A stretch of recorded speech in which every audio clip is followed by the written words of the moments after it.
우리는 계속해서 마태복음 26장 그리고 27장의 말씀을 매일매일 이어서 주님이 걸어가신 길을 우리가 함께 걷고 있습니다. 2000년 전의 이야기지만 지금까지 동일하게 임하고 있는 그 말씀의 은혜들을 오늘도 우리가 함께 나누기를 원하고요. 오늘 특별히 주인공 되는 베드로의 모습을 통해서 우리의 모습들을 함께 거울 삼아 보는 시간이 되기를 원합니다.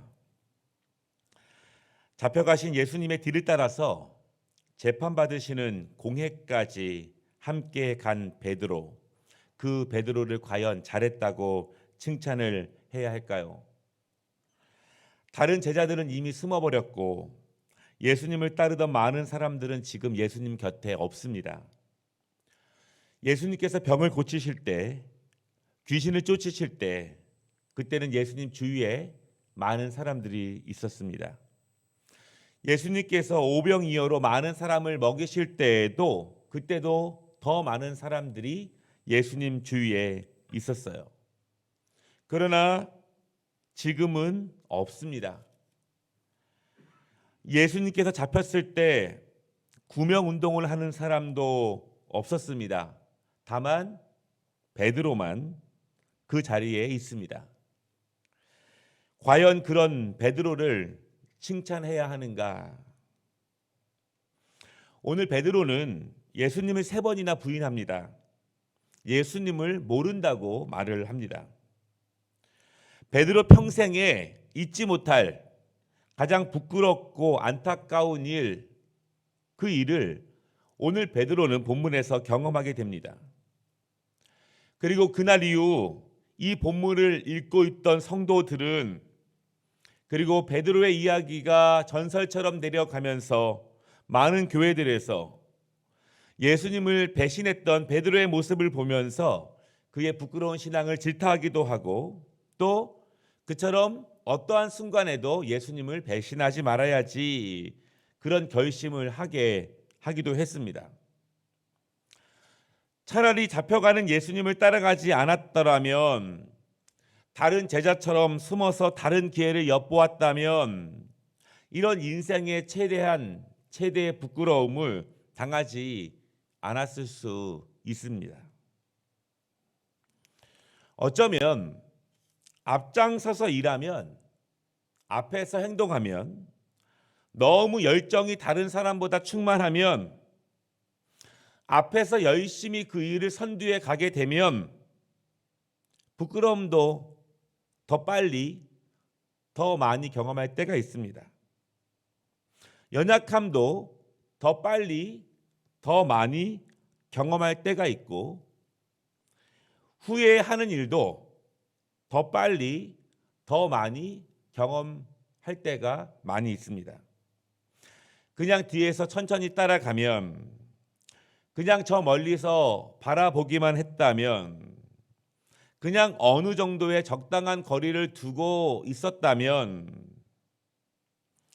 사람들의 무리와 군중에 섞여서 그냥 조금씩만 움직였다면 이러한 큰 부끄러움을 당하지도 않을 수 있었고, 큰 후회를 하지 않았을 수도 있었고, 큰 손해를 보거나 큰 어려움을 경험하지 않았을 수도 있었을 것입니다.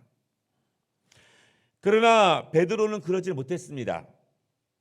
원래 성정이 그러했습니다.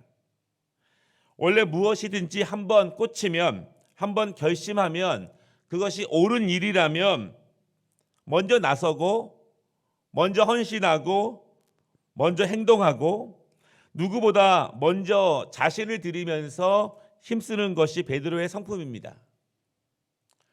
후회하고 부끄러움을 당할 수 있고 탄식하겠지만, 그것보다 먼저 자신이 앞서 나아가는 것, 그것이 베드로의 모습이었어요. 어찌 보면 성경의 역사는 이런 베드로와 같은 사람을 통해서 이루어집니다.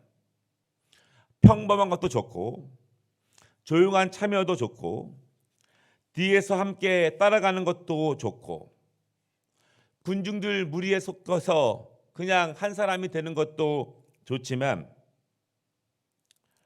성경의 역사는 선봉에 서서 앞장서서 싸우는 사람들을 통해서 이루어집니다. 수많은 믿음의 사람들이 있습니다. 여호수아가 그랬습니다. 사실 모세가 싸운 것은 아니었어요. 모세는 기도만 했습니다. 싸우는 못은 여호수아였어요. 모세에게 전쟁터에 나가서 직접 싸워보라고 말했으면 그는 아무것도 할 수 없었습니다. 모세는 강한 군사는 아니었습니다. 다만 강한 기도의 사람이었습니다. 싸우는 일은, 선동하는 일은, 행동하는 일은 항상 여호수아의 몫이었어요. 하나님은 그런 여호수아를 가다듬으셨고 그 마음을 높이 쓰셨고 그를 점점 변화시켜 주시면서 하나님은 그를 통해 역사하셨고 그를 모세의 후계자로 세우시게 됩니다. 다윗도 강한 왕이기 이전에 강한 용사였습니다. 담대함으로 골리앗 앞에 나섰습니다. 모두가 뒤로 숨을 때, 모두가 군중 속에 있을 때, 모두가 거리를 두고 있었을 때, 모두가 자기의 생명을 아까워하고 있었을 때 앞에 나선 사람은 다윗이었습니다. 어찌 보면 이런 사람들이 부끄러움을 더 많이 당하게 되는 경우를 더 많이 봐요. 자신의 연약함 때문에 더 많은 고난을 당하는 것을 보게 됩니다. 그래서 더 울고 더 힘들 수 있어요. 더 무릎 꿇을 수 있습니다. 더 비판의 대상이 될 때도 훨씬 더 많이 있어요. 그렇지만 역사는 항상 그런 사람들을 통해서 이루어집니다. 오늘 베드로가 엄청난 부끄러움을 당하게 되지만 우리는 그의 전 인생의 여정을 알고 있습니다. 그리고 그를 통해서 교회의 역사가 시작됩니다. 부끄러움의 역사를 통해서. 오늘 우리가 말씀을 통해서 베드로의 모습을 한번 보기를 원합니다. 그리고 베드로의 모습을 통해서 우리의 모습을 보기를 원합니다. 그의 자란 모습을 보기를 원하고 또 그의 연약한 모습도 함께 보기를 원합니다. 오늘 예수님과 베드로는요, 계속 대조가 되고 있습니다. 예수님의 모습과 정반대의 모습을 우리는 베드로를 통해서 보게 됩니다. 마태복음 26장 57절부터 75절까지는 사실은 약간의 거리는 있지만 베드로와 예수님이 거의 동일한 장소 안에 계세요. 그리고 동일한 시간 안에 벌어진 일입니다. 같은 장소 안에서 예수님은 신문을 당하고 안에 계시고 그리고 밖에서는 그 모습을 지켜보는 베드로의 모습을 보게 됩니다. 세 가지 말씀을 볼 것인데요. 첫째는 예수님과 베드로는 함께 고난을 당합니다.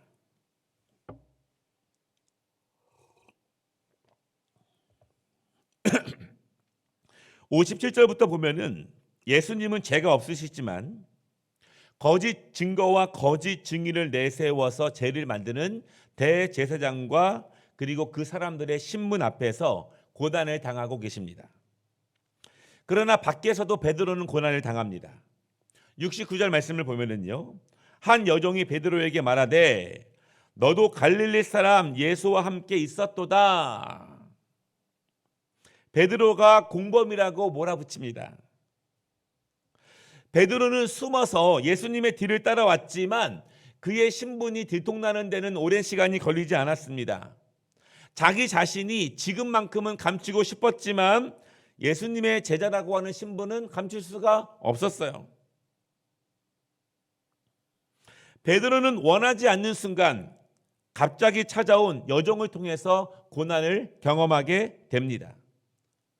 그냥 집에 있었으면 이런 난처함을 당하지 않았을 텐데 괜히 예수님을 따라와서 이런 어려움을 당합니다. 그냥 다른 제자들처럼 그냥 숨어 있었으면은 좋았을 텐데. 두 번째는요, 고난을 낳습니다.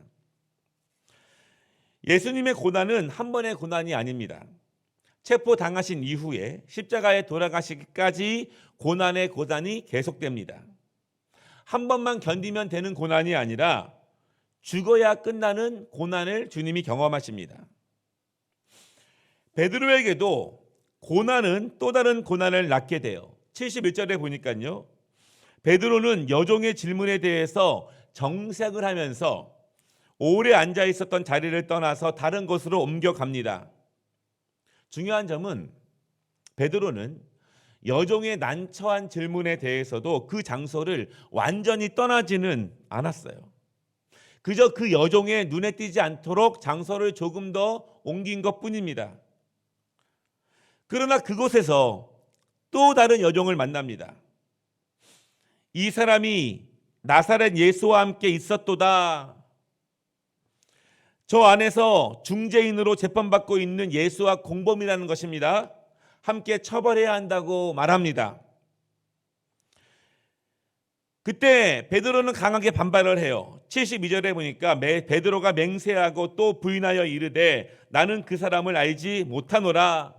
강하게 아니라고 부인을 합니다. 우리는 이 부분에서 베드로의 이런 모습을 비판합니다. 이런 모습에 성도들의 모습을 볼 때 비판할 때가 있습니다.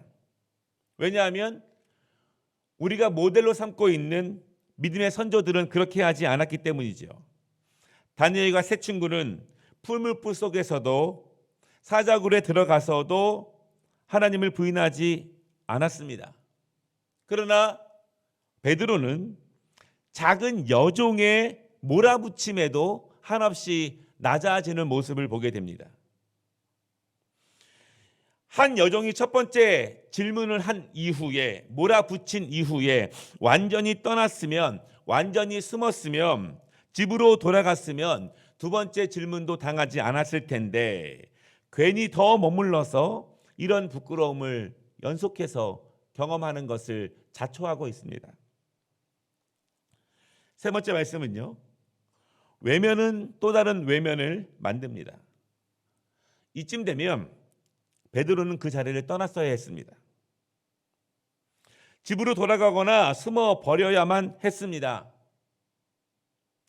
앞에 서서 무엇인가를 열심히 일하고 나아갈 때 자기의 열심과 노력을 몰라주는 사람으로부터 한 번쯤 비판을 당해도 그 자리를 피하고 그 자리에서 물러나기를 원하는 것들이 사람들의 심정이에요. 베드로가 지혜롭지 못한 것인지, 아니면 상황을 파악하지 못하는 것인지, 아니면 그의 심정이 둔한 것인지. 그래서 베드로는 73절에서 다른 사람들이 베드로를 예수님과 한패로 몰아갈 때 그는 저주까지 하면서 그 사람을 알지 못한다고 점점 강하게 부인을 합니다. 오늘 말씀에서 우리는 베드로의 두 가지 모습을 함께 봅니다. 첫째는 한 번, 두 번, 세 번 점점 강하게 예수님을 부인하는, 반발하는 베드로의 모습. 처음부터 시인했다면, 처음부터 인정했다면, 처음부터 당신의 말이 맞다고 말했다면 좋았겠지만 그러지 못한 것이 베드로의 모습이고 그 모습이 또한 우리들의 모습입니다. 성경은 날마다 성공한 사람들의 역사는 아니었어요.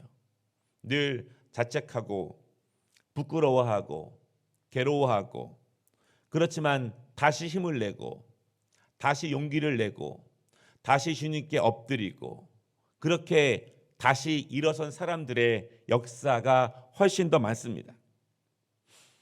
베드로의 두 번째 모습은 그럼에도 불구하고 그 자리를 결코 떠날 수 없었던 베드로의 그 모습이에요.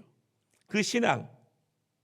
계속 떠날 만한 명분도 있었고 이유도 있었고 그렇게 해도 됐고, 누구도 모르고 무엇보다 내 마음이 다치는 것, 본인의 자존심이 다치는 것, 본인이 확고하게 믿었던 그의 신념이 계속 스스로에 의해서 훼손되어져 가는 그 모습, 그것을 경험하지 않아도 될 수 있었을 텐데 그 자리만큼은 결코 떠나지 못하는 베드로의 모습, 이 모습 또한 우리의 모습입니다.